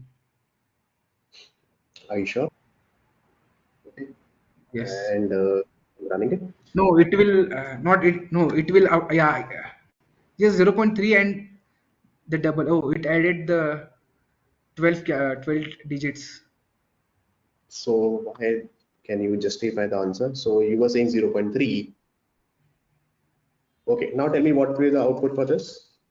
0.1 plus 0.4. So it will be 0.5 and that 12 digits, 12 zero after that. Okay, running it. The output is 0.5. This is strange.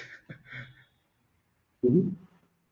Okay, So so might be it's a something, some called as double caching or something, like we have the integer caching from minus 128 to 127. So might be it's no. something like that. Okay, no. Okay, no worry. I just a simple question. Tell me what will be the output 0.0 divided by 0.0. Yeah, it will be not a number, NaN in this case, because we don't have such a numbers like this. So yeah, NaN.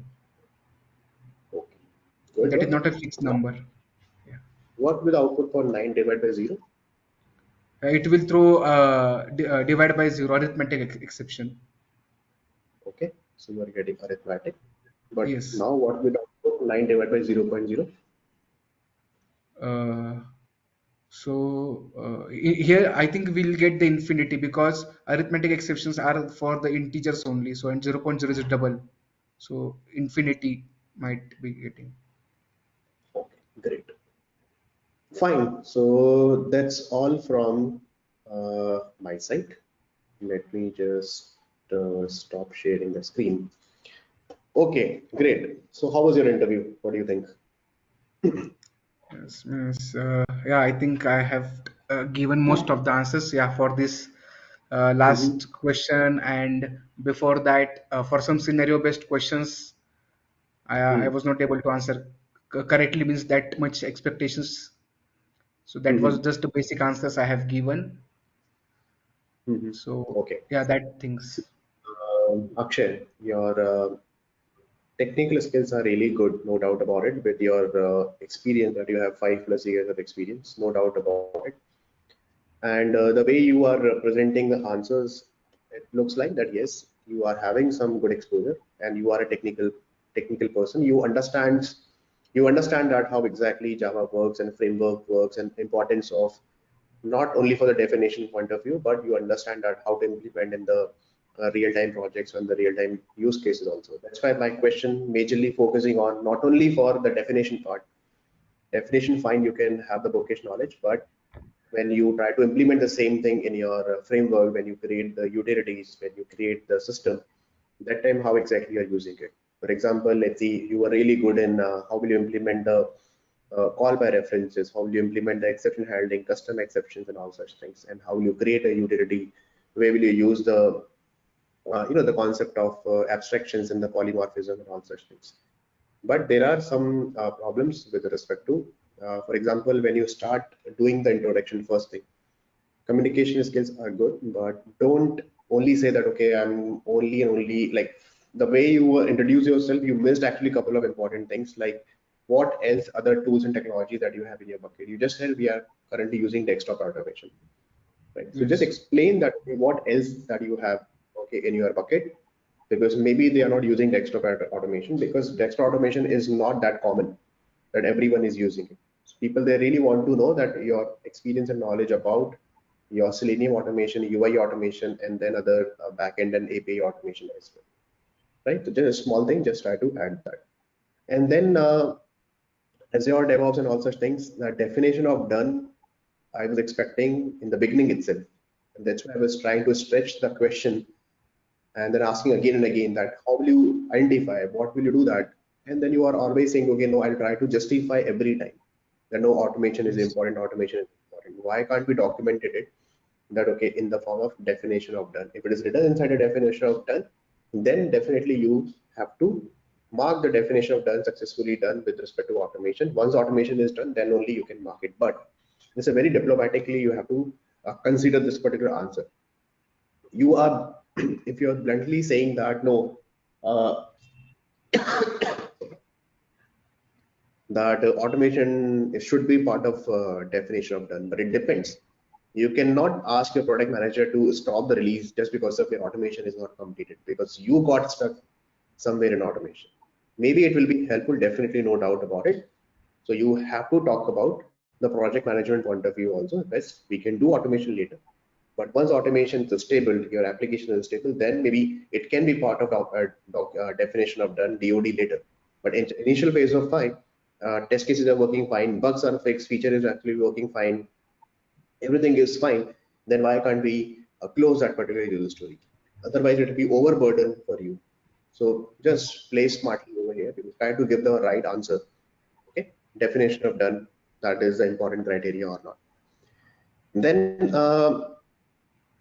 once application is stable, that was a good point that you have created, and how you raise the, see, these things that should come, you know, when you give the answer immediately. Like we will try to raise the concern in the retrospective and all such thing, and then instead of going to the management again and again, and then asking the automation and okay that no, it had to be implemented like that. Just try it with that particular area. Otherwise, it looks good Yes. to me. Then I asked you about the ROI factor. Then you said, okay, fine, the save time and cost in agile environment. So it looks like, okay, fine, that's a very practical answer that you give. It shows that, okay, yeah, you have a practical exposure. But try to add some more important things here, because in your resume it looks like people you might expect these kind of questions, situation-based question, that how do you improve that, right? Your automation, that integration, then pipeline, and the end-to-end testing, faster stability point of view, and you will save some time and cost and all those things. So come to the point immediately. Okay, so that answer also I liked it like this. And then I asked you this question, that the project preference, and you immediately said that I'll Yeah. be choosing project where the automation is not there. Just try to at least ask the question that, okay, what kind of a project it is, what kind of tech stack.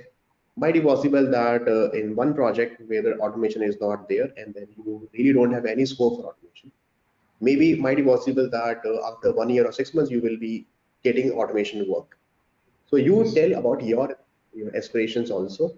If the existing framework is there, some really good tool, technology or tech stack that is using it, you will try to explore it. And then you say, fine, that I'll be trying to be more inclined towards the framework where I have to start from the beginning, because that would be a negative point for you. I'm expecting a person who actually come and then work on the existing framework, right? So you have to handle the question in both ways. Getting a Yes. point. Say, okay, fine. Both the conditions, I'm perfectly fine. I'm comfortable with that. But if you ask that, fine, what is, I'm inclined more towards a framework where I can start from the beginning, but I can work with the existing framework also. That I don't have any problem. I'll definitely try to be productive as soon as possible. Definitely try to learn the product and learn the framework as soon as possible. Talk to the other automation engineers, going through the code and everything. And there is always a scope of improvement in the existing framework also. We can improve the Yes. test cases, we can improve the utilities, we can remove the junk code or any code that which is not being useful, or we can improve the logic. A lot of things, a lot of other, the tech depth, everything we can do that in the existing framework. So try Yes. to frame the answer like that. Okay. Don't say that, Yes. okay, I won't prefer this. Yes. That's Then just improve this also, that what to automate. You simply say, okay, find the scope and object identification. And then after that, you stopped. So you just simply say, okay, fine, this is the right now I can consider it. So just try to improve these kind of answers. Keep on thinking, right? Then I said, okay, fine, what else you can, then you said, okay, partial full automation, repetitive and also. So mention it. Don't don't let them, or don't let interviewer giving you the hint that, okay, no, can we do that? Can we do that? You also keep thinking on it. Don't give up immediately. But okay, fine. This is what that I can do of it. This is simple. Keep thinking on it. After 7, 8 points of, after 5, 6 points that you have given, then you say, okay, fine. These are the things right now coming into my mind according to my experience. These are the things. But don't say immediately after 1 or 2 points. Getting a point, Yes. Yes. right? And then I started with the Java thing. The Java thing is good, but the polymorphism, please try to improve that answer. When someone is asking about, can you explain me about polymorphism? So immediately you have to start with the dynamic polymorphism, the static polymorphism, method overloading, method overriding. Then I ask you explicitly that, hey, will you consider overloading and overriding in polymorphism? Then you said, okay, yeah, I will consider. So please, and class cast exception is the runtime exception, not at Oh. the compile. Okay, so just simple do that. But your Java knowledge is really good, no doubt about it. Then Hashmap use cases, array list use cases, and all such things, please try to improve, right? And Yes. Hashmap is not thread safe, right? That is what Yeah. you said. So Hashmap, in terms of performance, in terms of hash table performance and everything, please try to improve those answers. Right? Okay, but your answer was good, no doubt about it. What do you mean by synchronized? What do you mean by thread safe? And how exactly number of threads will hit the same object? And then if it is synchronized, obviously that performance will be poor in that case, right? So try to improve and try to rate with a proper explanation between hash map, hash table, and such things. Then Stack Overflow was good. Finalized method, you got confused. Maybe you were Yeah. expecting about method, but Finally that keyword. was a, Yes. yeah, the final also is good. Private constructor also good explanation.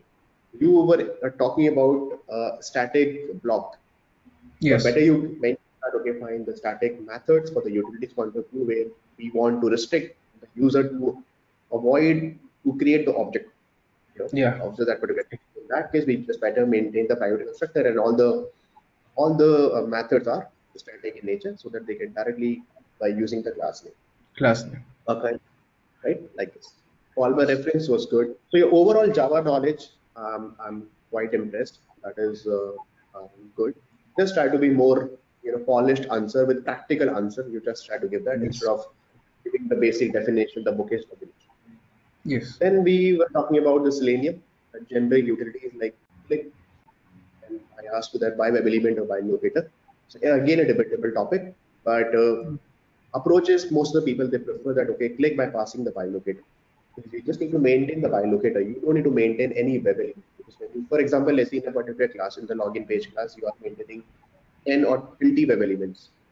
So web elements, you are, when you're loading the class, you are maintaining so many web elements, and then you are hitting the server back to back, right? Because when you create the web element, you are writing driver dot find element, and then you are Yes. sending the request to the server.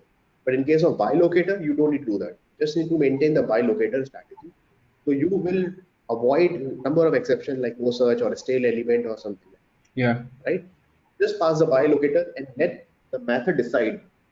The do click method or do send keys method decide that on this particular locator basis, I have to create a web element later on. Like this, so you can create one method like get element method, which will return the web element and then perform the dot send keys or dot click, okay, inside that method. Instead of maintaining so many web elements in the beginning itself. That is the main disadvantage we got with the @find by the page Yes. factory. That is the main reason of asking this question. Yeah. Okay, that's why you will start getting a stale element or no such element or element, intercepted exception or something like this. You will start getting it. Then trackage block, finally, do that. You can have the try block without Without catch catch, block. Yes. with only finally. Remember that in case of database disconnection, right? It doesn't matter exception is coming or not. Doesn't matter you have not written the catch block. Entire code you have written inside a try block, and then if any exception is coming or not, it will always come inside the finally block. Finally. So without catch, Yes. so you can do that. And these you are really good in Selenium and all such things. So, and it looks little weird that Selenium 4.x you have not Yeah. heard about it. I asked you the relative locator, so it's slightly okay, fine. Your resume looks good. So many things that you have mentioned. Interview also suddenly, interview also going on, and suddenly you say, okay, I'm not aware of Selenium 4, which is being like, okay, like a lot of releases they have released, and Selenium 4 is so popular right now, and then a lot of people are exploring it. So as an automation engineer, everyone will expect from you that, okay, fine, that tell me about Selenium 4 features. Just try to learn that Selenium 4 features. Yes. And then the handle the web table, there is no point to create the before XPath, after XPath. Directly, you can use a concept of siblings Yes. without passing any indexing over there. You can directly use that. So that also definitely just try to do that. These kind of use cases people will ask you. There is no backward traversing in CSS selector. Yeah. Okay, you are saying you're not sure about it, but there is no Yeah. backward traversing. You cannot It's go just a from forward child traversing. only Yes. forward traversing. Okay, so Yes. just remember this important for it. So see, in your interview, the pattern is you are really good, and suddenly that you are saying I'm not sure of it. So that is like Yeah. a slightly not bad impression, but maybe it may disappoint the interviewer. Interviewer. Okay, Yes. that's one thing that we use it on a daily routine. Okay, in our framework, so he's not aware of it. Okay, just improve that system. Yes. Try to learn about the design patterns. Your answer was good, but I explicitly asked what is the disadvantage of singleton pattern, one object, then what will happen if there is a method when you call the number of threads are calling this. Then you gave the answer. I was expecting the Yes. answer from you in advance. See, most of the Yeah. questions you are giving the answer like that. So don't give up. You Yes. what you have the knowledge, you know it, but when the interviewer is asking, then you put the answer. You're getting a point. So you Yes. have to improve this because you never know that sometimes what happens that interviewer is not asking that. Sometimes interviewer will judge you on the basis of what you say, Yes. right? So maybe for me, it's like, okay, fine. Maybe he's aware of it. So let me ask that. Maybe, okay, he's aware of it. Let me give you the hint about it. So if I'm giving the hint, but not everyone is giving you the hint, and then you will get a Yes. negative feedback that he's not aware of it. Okay, he will Yes. just put a checkbox, check, check, check. Okay, this is unchecked, single unchecked, this is unchecked. And then out of 10, you give 6 right answer, 4 wrong answer, rejected. So Reject. just try to avoid that situation because not every interviewer is same. Yes. Okay. And then the infrastructure setup answer was good, but more polished answer, like how will you set up a Dockerized grid, and then okay, try to learn about Selenoid, Selenium, browser stack, and all such things. Don't say that okay, you just experimented that. Try to Yeah. avoid that. This thing maybe for 2 or 3 experience where it looks good, but try to say okay, fine. Yes, we have used that, or if you haven't used that, okay, I know I'm aware of it. Don't say I just did some experiment for that on their free account. Okay, you don't need to mention that. If they are asking it, then maybe later on you can mention that, but you just try to avoid using search keywords or search words actually. Yeah. Sure. Okay, then put versus patch, and then Yeah. about things as well, like URL versus URI and all such things and REST API. Please try to improve these small things. Okay, nobody generally people they don't ask. Okay, give me the exact syntax of RestAssured or HTTP connector. Fine, maybe you are aware of it, but these are the basic fundamental questions in API automation and or in API. Put versus a patch, URL versus URI, query parameter, path parameter, and all such things. And then HTTP versus HTTPS. That was a good answer. Okay, fine, that you gave it. Don't take these questions very lightly. A lot of people they take it Yeah. very lightly. Okay, fine. What is HTTP? HTTPS. Just know the full form of HTTP, but how exactly it works internally, you should I think aware of. Okay. So overall Yes. good, but and then the programming question. Those were really tough. Yeah. But I tried. No, No, but not that tough. Yeah. mhm, But this logic is not. I mean, I'm not able to remember that logic suddenly. mhm. So you need to work upon it because I Yeah. mean those were like level. I would say if level 5 is a very complex, I just simply ask level 2 or level 3 questions, like very Yes. simple questions. So that's why I did not give you the another question after that. So just try to be quick and then improve that instead of using the brute force or ON square. Try to be more Yeah. optimized way. Try to use more better connection approach if you're coming from the Java background. Just try to do that, right? Yes. Okay, so overall communication and all such things good. Attitude is good, and I would say that okay, you are a very strong candidate. Here and there, try to improve some basic stuff. You are a really good candidate for a really good product company. That is what I feel. Okay, according to me. And another good thing is that when I talk to you, when any interviewer will talk to you or taking your interview, maybe he or she will enjoy in terms of Yes. while taking the interview. Okay, like you engage your body language, the way you're presenting the things, it shows that okay, fine, this person knows the things. So that I really liked it. Okay, it's not about how exactly you speak, but it's about how exactly you're presenting your answer and then how you are involved while giving the answer. So with your answer, it very much reflects that this person is having some really good knowledge and practical exposure about it. So on that point, I think it was a really nice interview. Here and there, some small thing that you just need to improve. Yeah. Otherwise, good to go. Please try to improve your basics of data structure and algorithm concepts. Try to Yes. learn about all the array-based string manipulations, different collection approaches, Collection like that. approach. 1 hour interview, I cannot ask each and everything, but try to Yes. improve because you're coming from Java background. People might ask you how exactly Hashmap works, array list works, linked Hashmap, the concept of synchronization, non-synchronization, and all such things. Thread safe, linked list, base questions, graph based questions. Then you talk about that all the different traversing of the graphs and everything, binary tree, binary search tree, and all basic search algorithms and all. Just try to do that. Yes. Okay, and try to go through with all the different basic questions that we used to have it in our college time, like prime number, Armstrong number. It should be on Yeah. your fingertips. So you should not take time because you never know that. I have seen personally that people are asking in Microsoft also in not in Google, but yeah, Microsoft, Amazon. Sometimes quickly they will ask, okay, can you give me the prime number between 1 to 100, right? Can you give me the what is narcissist number or Armstrong number between 1 to 100 and all such thing? Quickly reverse a string like that. So all these questions should be on your fingertips. Yes. Okay, you should not take Yeah. time to think about it and then immediately give the answer. And one more thing, Yeah. whenever you are giving answer, try to write more and more use cases, test cases. What if there is a null string? What if there is a blank string? What if there is a one digit string, a one character string? In that case, you will immediately return the same reverse of the string, right? Yes. because there is no point to write a for loop and all such thing. If you For are, loop, yes. if I'm passing A, you return the same A. Null point Yes. checks, null checks you have to provide in the form of if else condition and everything. So try to give a crisp and perfect answer at a time of interview like that. Okay, Sure. so just try to improve it. Yes. Perfect. So that's all from my side, Akshay. I hope you liked Yes. it. Yes. That was a really good experience being interviewed by you. Yeah, and I really Great. liked it. Yeah. Best of luck, Akshay. And you are a very, very strong candidate. And I really liked all your practical knowledge about it. And with 5 years experience, 6 years experience guy, I think you are doing a great job and you are on a right path of learning the things. Yes. Thanks, Okay, Naveen. so best Thank of you so luck. much. Yes.